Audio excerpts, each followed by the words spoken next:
Assalamualaikum warahmatullahi wabarakatuh. Selamat pagi anak-anak. Gimana kabar kalian hari ini? Semuanya sehat ya?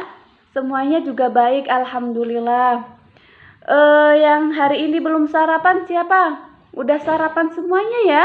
Pinter anak kelas 3. Ya udah, sebelum kita melanjutkan materinya, Ibu akan memperkenalkan diri, yaitu nama Ibu adalah Ibu Roihatul Jannah, bisa dipanggil dengan Ibu Roih. Oke, materi kali ini yaitu mapel IPA Biologi bab 3, yaitu kita akan membahas tentang kesehatan, yaitu lingkungan sehat dan lingkungan tidak sehat. Kalian pernah melihat tumpukan sampah di sekitar rumah atau tidak?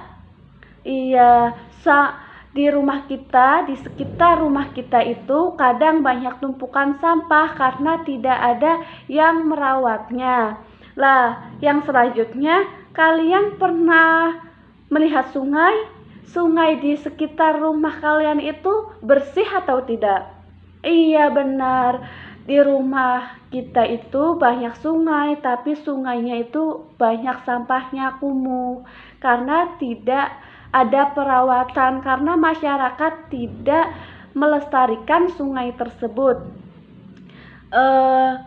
Yang pertama itu materi yang pertama yaitu perbedaan antara lingkungan sehat dan lingkungan tidak sehat. Agar dapat hidup dengan baik, maka setiap makhluk hidup memerlukan lingkungan yang sesuai dengan sifat dan kebutuhannya. Misalnya, manusia dapat bertahan hidup itu hanya di darat, sedangkan ikan dapat bertahan hidup itu hanya di air. Jika ikan hidup di darat akan mati, sedangkan manusia jika hidup di air sebaliknya tidak akan bertahan hidup gitu. Selanjutnya, bila kita berada di pegunungan itu akan merasa sejuk, maka kamu akan merasakan sejuk, udara yang dihirup terasa segar. Lain halnya apabila kamu berada di suatu daerah industri atau disebut dengan kota, itu udara di daerah industri itu terasa panas, berdebu, banyak polusi, dan menyesakkan pernapasan gitu. Oke, kebersihan rumah kita harus selalu diperhatikan. Setiap hari lantai rumah sebaiknya disapu, kotoran tidak menumpuk di lantai. Jika lantai rumah kalian tidak pernah disapu, tidak pernah dipel, itu akan menyebabkan kotoran atau menumpuk di lantai gitu ya. Yang pertama, hidup lingkungan sehat. Yang pertama itu udara bersih dan segar. Dan kedua, tanah yang subur. Yang ketiga, sumber air yang bersih. Yang keempat, air sungai yang mengalir terlihat bersih dan jernih. Dan yang kelima, sampah tidak berserakan. Dan yang terakhir, banyak tumbuhan hijau yang tumbuh dengan subur. Lingkungan yang sehat itu udaranya segar, tidak tercemar udara, itu lingkungan sehat. Karena jika kita membersihkan lingkungan tersebut, kita akan merasakan lingkungan yang sehat. Lah, kalau lingkungan tidak sehat itu apa, Bu? Lingkungan tidak sehat itu yaitu keadaan lingkungan di sekitar manusia tinggal ada yang memenuhi syarat kesehatan dan ada pula yang tidak memenuhi syarat kesehatan. Jadi lingkungan tidak sehat itu masyarakat yang tidak memenuhi syarat kesehatan. Contohnya apa sih, Bu? Contohnya itu masyarakat tidak menjaga kebersihannya, udara kotor karena banyak debu. Yang kedua, sampah banyak bertebaran. Sumber air tidak bersih, kumuh banyak sampahnya. Saluran air tidak lancar sehingga menggenang. Kalau air menggenang itu banyak rintikan nyamuk yang akan menyebabkan demam berdarah jika kita terkena nantinya. Tumbuhan tidak bisa tumbuh dengan subur sehingga lingkungan menjadi gersang.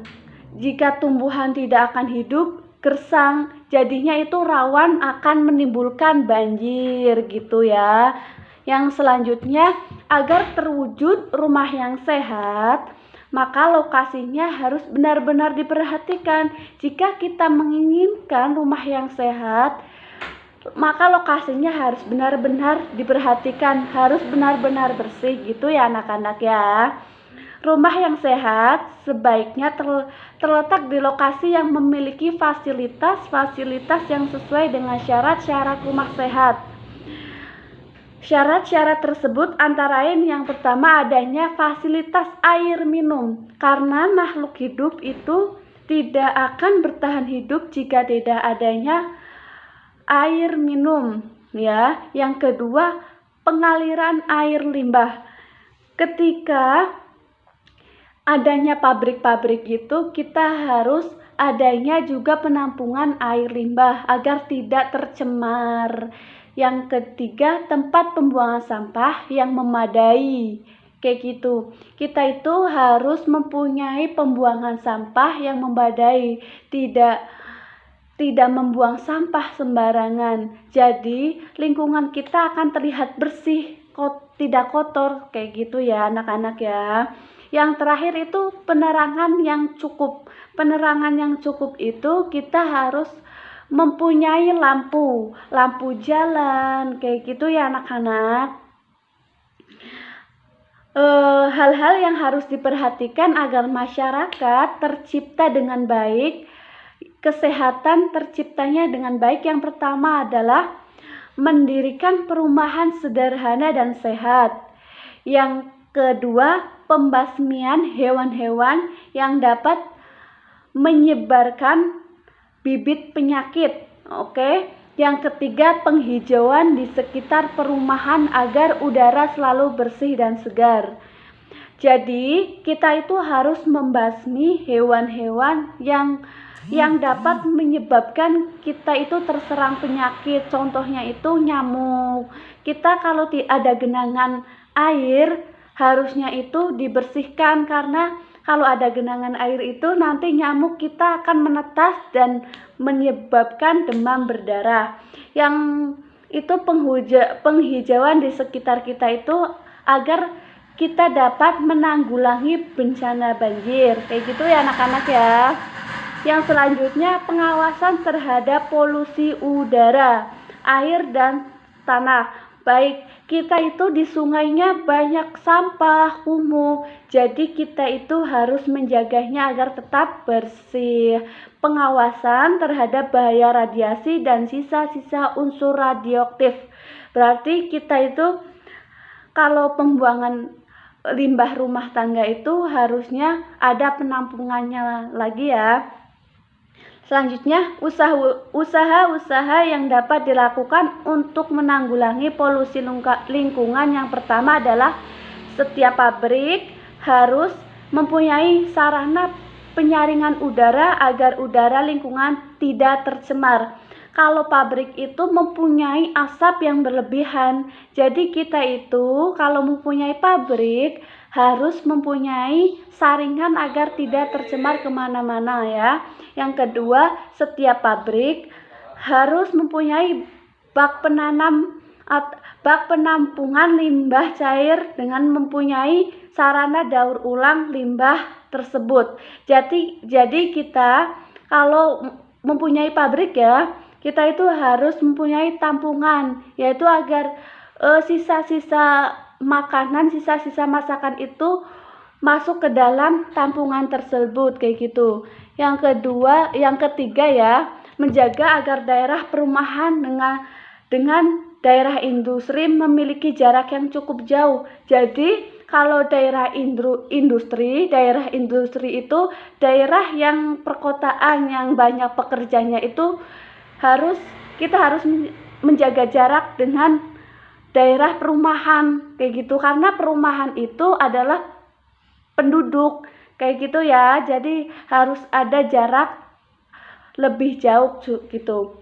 Yang keempat, air limbah industri diolah kembali, baik secara biologis atau non-biologis, seperti sedimentasi dan filtrasi. Ya, air limbah industri itu harus dipisahkan dengan baik kayak gitu. Kalau